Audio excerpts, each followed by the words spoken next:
할렐루야. 네, 오늘도 주님 앞에 나오신 여러분들 사랑합니다. 오늘도 이 시간 우리 찬양을 통해서 주님 앞에 힘차게 나아가겠습니다.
우리 함께 사도신경으로 신앙 고백하겠습니다. 나는 전능하신 아버지 하나님 천지의 창조주를 믿습니다. 나는 그의 유일하신 아들 우리 주 예수 그리스도를 믿습니다. 그는 성령으로 잉태되어 동정녀 마리아에게서 나시고 본디오 빌라도에게 고난을 받아 십자가에 못 박혀 죽으시고 장사된 지 사흘 만에 죽은 자 가운데서 다시 살아나셨으며 하늘에 오르시어 전능하신 아버지 하나님 우편에 앉아 계시다가 거기로부터 살아있는 자와 죽은 자를 심판하러 오십니다. 나는 성령을 믿으며 거룩한 공교회와 성도의 교제와 죄를 용서받는 것과 몸의 부활과 영생을 믿습니다. 아멘.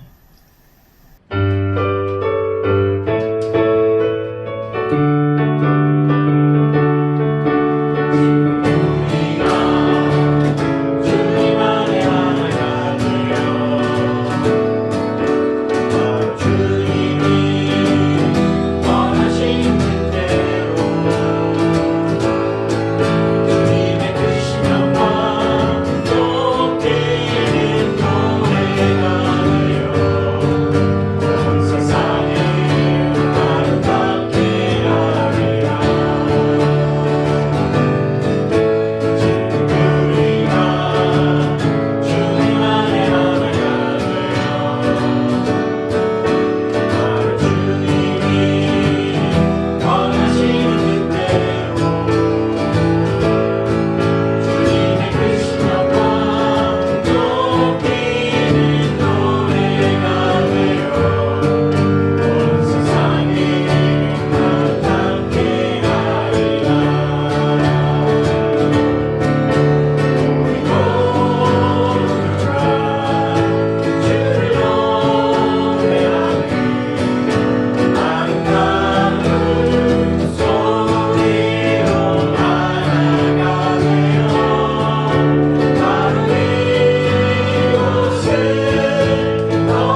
오늘 우리에게 주시는 하나님의 말씀은 구약에 있는 열왕기상 4장 20절에서 30절까지입니다.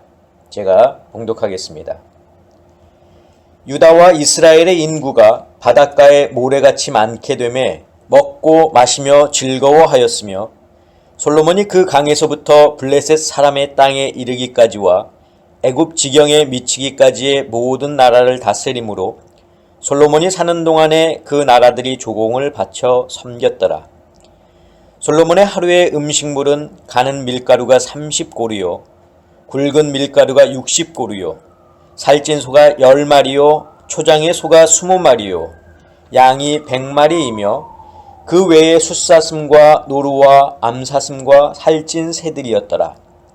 솔로몬이 그 강 건너편을 딥사에서부터 가사까지 모두 그 강 건너편의 왕을 모두 다스림으로 그가 사방에 둘린 민족과 평화를 누렸으니 솔로몬이 사는 동안에 유다와 이스라엘이 단에서부터 브엘세바에 이르기까지 각기 포도나무 아래와 무화과 나무 아래에서 평안히 살았더라.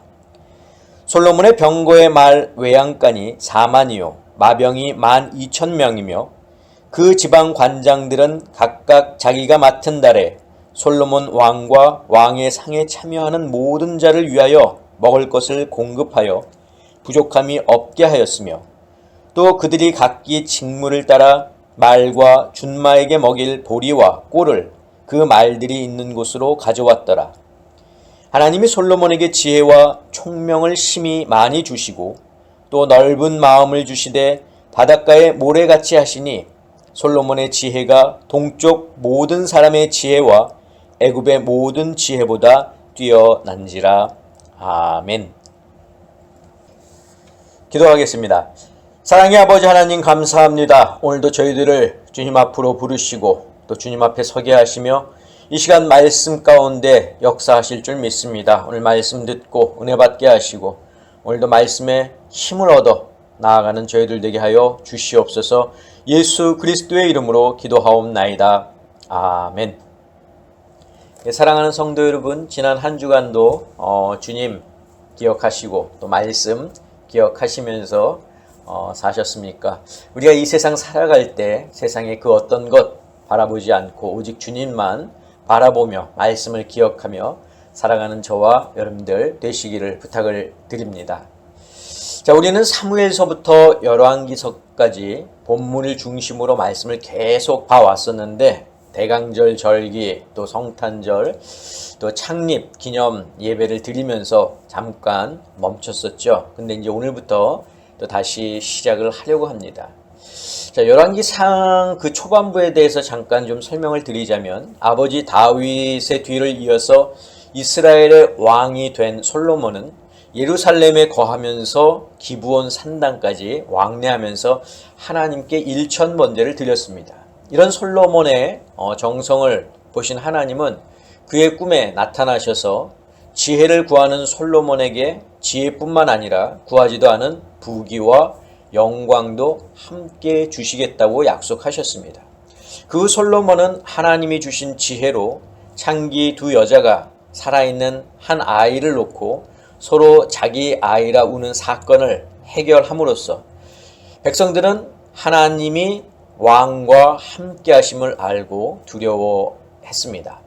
또 솔로몬은 전쟁이 많아 국방에 신경 써야 했던 아버지 때와는 달리 국제적으로 평화의 상태가 지속되는 만큼 내실을 다지기 위해서 강요들을 정비했습니다. 그래서 제사장, 서기관, 사관, 군사령관뿐 아니라 국내 대신 노동감독관을 두었고 또 12지방 관장과 그들을 감독하는 두령을 두어서 왕과 왕실을 위한 그런 양식을 공급하도록 했습니다. 이제 여기까지가 열왕기상 4장 19절의 이제 내용입니다.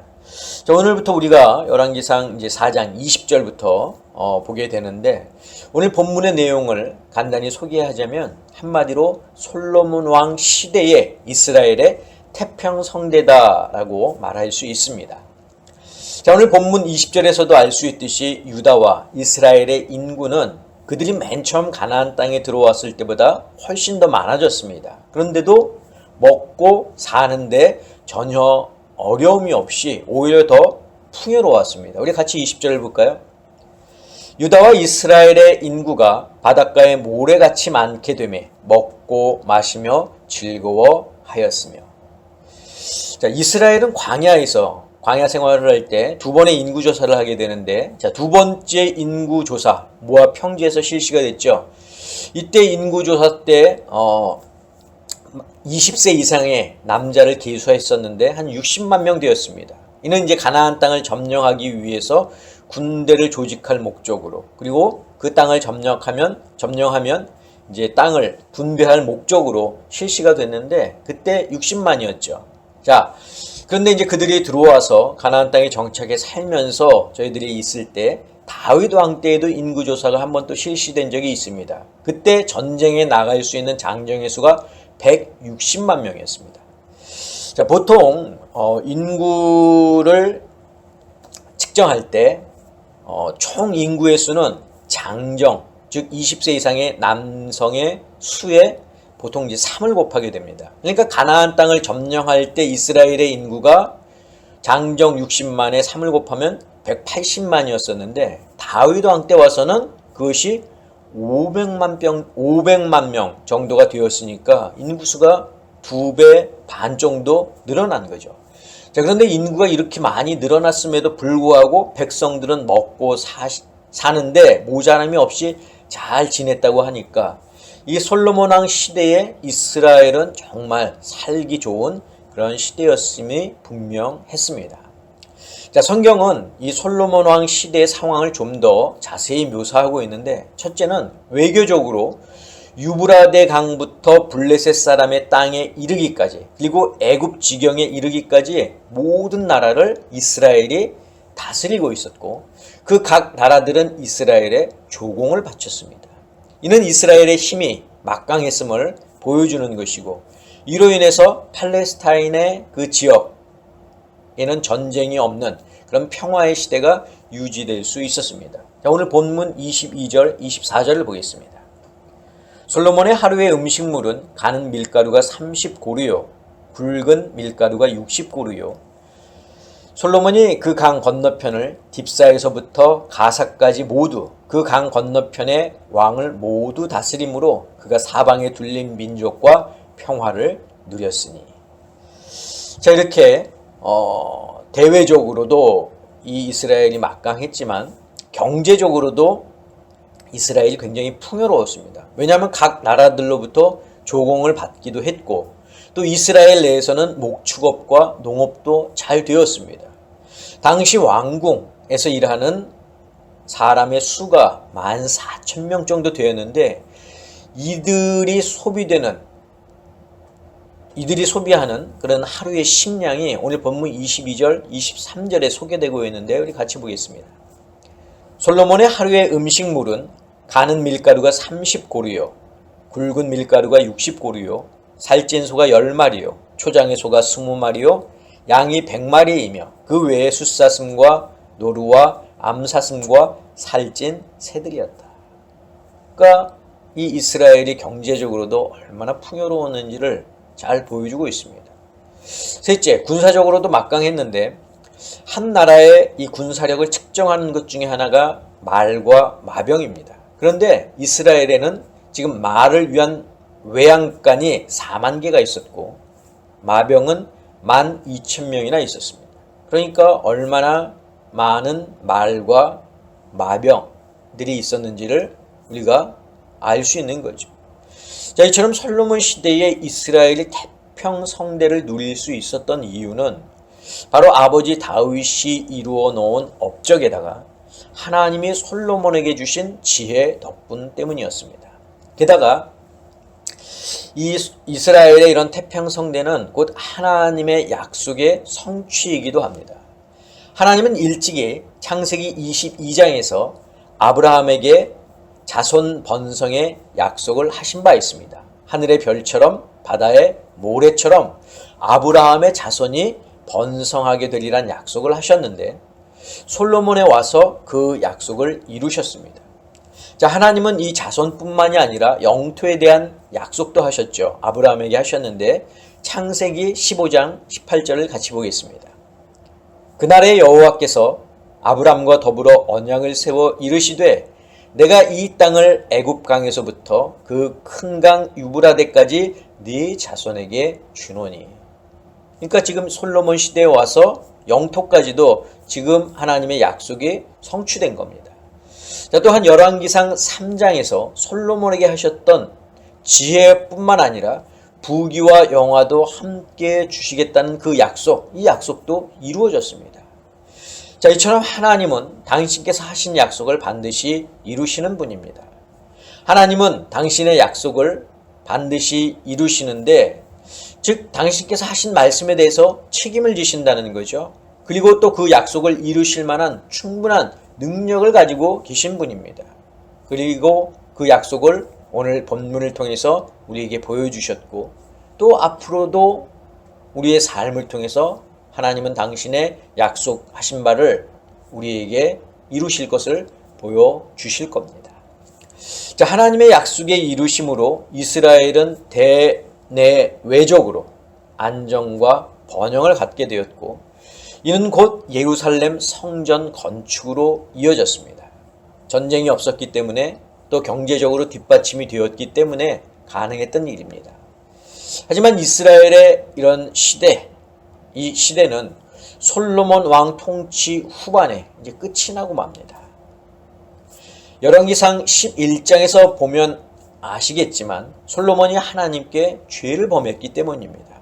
자, 이 죄는 바로 이방 여인을 아내로 맞아들였고 그들이 섬기던 우상, 이방 문화, 풍습을 허락했기 때문입니다.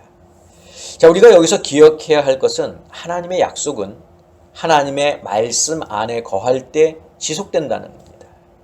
하나님이 아브라함에게 자손의 복을 주셨고 솔로몬에게는 부귀와 영화의 복을 주셨지만 이스라엘이 하나님의 말씀을 거역하고 솔로몬이 하나님의 말씀에 순종하지 않게 되자 하나님은 그 약속을 거두어 가셨습니다. 인류의 역사를 보면 인간이 하나님의 말씀에 순종하지 않고 또 이스라엘이 하나님과의 약속을 파기하고 기독교가 타락했던 시기는 풍요로웠을 때입니다. 부족함이 없고 오히려 넉넉하고 풍족했을 때 사람들은 하나님께 죄를 범했습니다. 물론 풍요로움 자체가 인간으로 하여금 하나님께 죄를 범하도록 만드는 것은 아니지만 하나님의 말씀이 무시된 풍요는 인간이 하나님께 죄를 범할 수 있도록 만든다는 것을 우리는 기억해야 할 것입니다. 우리는 오늘 본문을 읽으면서 어쩌면 솔로몬의 이런 영광을 부러워하고 있을지 모릅니다. 그가 얻었던 지혜, 부귀, 영화를 우리도 소유했으면 하는 바람을 여러분들이 가지고 있을지 모릅니다. 그러나 우리가 하나님 앞에 바로 설 자신이 없다면, 하나님의 말씀에 철저히 순종할 자신이 없다면 그 바람을 가지지 않는 편이 더 나을 수도 있습니다.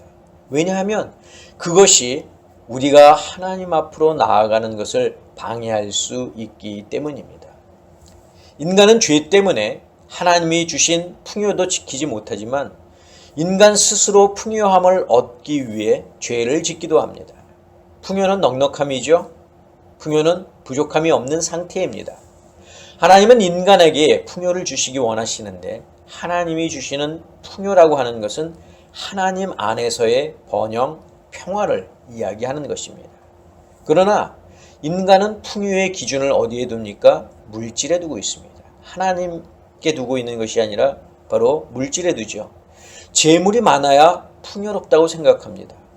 소유한 것이 많아야 평화롭다고 생각합니다. 그래서 가진 자는 더 가지기 위해서 애를 쓰고 가지지 못한 자는 갖기 위해서 애를 씁니다. 자, 그래서 사탄은 인간의 이러한 마음을 이용해서 우리가 하나님께 죄를 범하도록 만듭니다. 물질에 대한 욕심을 품게 만든다는 거죠. 예수님은 누가복음 12장에서 한 부자의 비유를 말씀하셨습니다. 그 부자는 자신의 작은 곳간을 헐고 더 크게 지은 후 모든 곡식과 물건을 쌓아두며 이렇게 말했습니다. 누가복음 12장 19절을 보겠습니다. 또 내가 내 영혼에게 이르되 영혼아 여러 해 쓸 물건을 많이 쌓아두었으니 평안히 쉬고 먹고 마시고 즐거워하자 하리라. 자, 재물 속에 갖는 풍요와 평안의 대표적인 모습입니다. 그러나 예수님은 우리에게 말씀하십니다. 뭐라고 말씀하십니까? 탐심을 물리치라. 사람의 생명이 그 소유에 넉넉한데 있지 아니하니라. 이렇게 말씀하셨습니다. 그러므로 우리는 하나님 안에서 만족함을 얻어야 합니다. 그것이 진정한 풍요고 그것이 진정한 넉넉함입니다. 사랑하는 성도 여러분, 저는 우리 아름다운 교회 성도 여러분들이 하나님 안에서 풍요로움을 경험하실 수 있기를 바랍니다. 하나님 안에서 만족함을 경험하실 수 있기를 바랍니다. 자, 그럼 어떻게 해야 하나님 안에서 만족함을 얻을 수 있을까요? 그것은 바로 하나님의 나라를 구하는 것입니다. 자, 앞에서도 말씀을 드렸지만 인간은 재물 안에서 만족과 평안을 찾고 또 풍요를 누리기를 원합니다. 그러나 예수님은 누가복음 21장 22절에서 말씀하셨죠. 너희 목숨을 위하여 무엇을 먹을까? 몸을 위하여 무엇을 입을까? 염려하지 말라. 이렇게 말씀하셨어요. 또 27절에서는 솔로몬의 모든 영광으로도 입은 것이 이 꽃 하나만큼 훌륭하지 못하였다고 말씀하셨습니다. 우리가 찾는 만족, 풍요는 이 생에서의 만족이요 또 육신을 위한 풍요입니다. 한마디로 우리의 생명이 다하면 누릴 수 없는 것들입니다. 그런데 사람들은 이런 것을 위해서 목숨을 바쳐 수고하고 있습니다. 바로 예수님이 지적하신 것이 이런 것입니다. 우리가 찾아야 할 것은 바로 세상의 만족과 풍요가 아니라 하나님의 나라입니다. 하나님의 나라에서는 모든 것이 영원합니다. 하나님의 나라에서는 우리가 영원히 만족하며 살 수 있습니다. 우리가 영원히 풍요롭게 살 수 있습니다. 하나님께 지혜와 부귀와 영화를 받았던 솔로몬이 그의 생애를 뒤돌아보며 기록한 책이 잠언입니다. 그런데 그 잠언 속에 헛되다라고 한 구절이 29번이나 나옵니다. 자, 솔로몬이 한 이 29번의 구절 중에서 우리가 두 곳만 보겠습니다. 여러분들이 다 잘 아시는 구절일 텐데 먼저 전도서 1장 2절입니다. 전도자가 이르되 헛되고 헛되며 헛되고 헛되니 모든 것이 헛되도다. 자, 전도서 2장 15절입니다. 내가 내 마음속으로 이르기를 우매한 자가 당한 것을 나도 당하리니 내게 지혜가 있었다 한들 내게 무슨 유익이 있으리요 하였도다. 이에 내가 내 마음속으로 이르기를 이것도 헛되도다 하였도다. 사랑하는 성도 여러분, 우리가 이 세상을 살아가는 목적을 분명히 알아야 합니다. 그것은 바로 하나님의 나라를 위해 하나님의 말씀 안에서 예수 그리스도와 함께 걸어가는 것입니다. 나를 위해 내 생각대로 재물과 함께 걸어가는 게 아니라는 겁니다. 저는 우리 아름다운 교회 성도 여러분들이 세상의 만족과 풍요 속에 우리의 마음을 빼앗기지 않고 오히려 하나님의 나라를 구함으로 하나님이 주시는 참 만족과 영원한 풍요를 얻을 수 있기를 주님의 이름으로 간절히 축원합니다. 기도하겠습니다.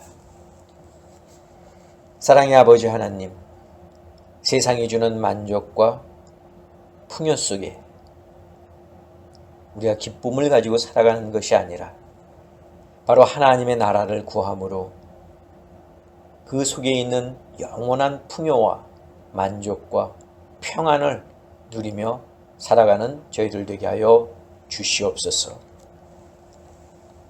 이제는 우리 주 예수 그리스도의 은혜와 하나님의 그 크신 사랑하심과 성령님의 역사하심이 오늘 말씀을 듣고 하나님의 나라를 구하며 그 나라 안에서 찾는 참된 평안을 소유하기를 원하는 사랑하는 당신의 성도들 머리 위에, 저희들의 가정 위에, 건강 위에, 자녀들 위에, 직장과 사업과 일터 위에 지금부터 영원까지 함께 하옵시기를 간절히 축원하옵나이다. 아멘.